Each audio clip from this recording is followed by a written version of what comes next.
In today's video, I'm going to walk you through how to create a GPS dog fence using the MPCGPS4, but we're going to be looking at it with 2 dogs, not just 1 dog. So the first thing we're going to do is we're going to go into the MyPetCommand app. You're always going to get this notice about the Bluetooth connection. You can simply read it and then click the OK button.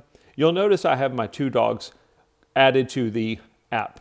I have Milo and I have Fido. The purpose for this video is to walk you through creating the map and to make sure that you understand that the map that you create gets stored on each individual collar. So in my case, if you've got 2 dogs, you need to create 2 separate maps for each dog. I'm going to go ahead and I'm going to look at the 2 dogs. If you notice both collars are connected, you'll notice it says disconnect. I've got them already connected. If I go down to fence, for Milo, I do not have a fence. I'm going to go ahead and build a fence for Milo. So let's go into the app. It's using Google Earth. I'm going to find a good spot. Now remember, when you create a map, you always want to allow for variance. So if I want my map to end near this road here, I'm going to come just a little bit before the road. You can have structures inside of your map.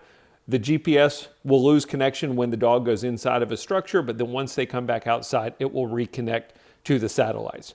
Okay, I've got my fence created. I'm going to click finish. So Milo has a fence. Now if we click on the drop down up here though, and we go look at Fido, my other dog, you'll notice that there is no fence for Fido because Fido's collar does not have a map yet. So we have 2 different options here.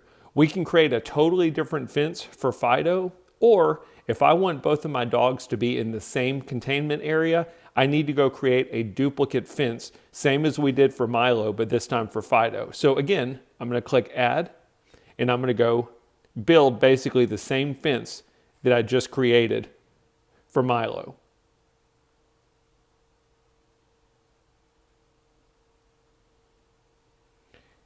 It's really easy. It just takes a second to create a fence.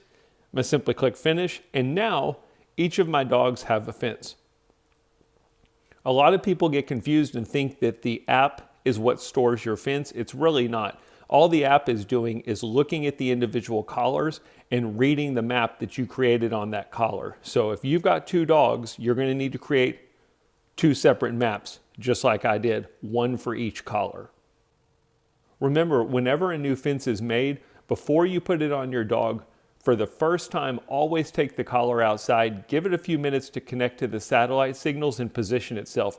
The initial positioning can take longer, but once the collar is positioned, the dogs can roam freely inside and outside. When they go back outside, the satellites will reconnect and it'll be a quicker connection than the first time connection. So it's really important to get that first connection before you put your collar on your dog. That's been a look at how to create separate fences per dog using the MyPetCommand GPS4 dog collar.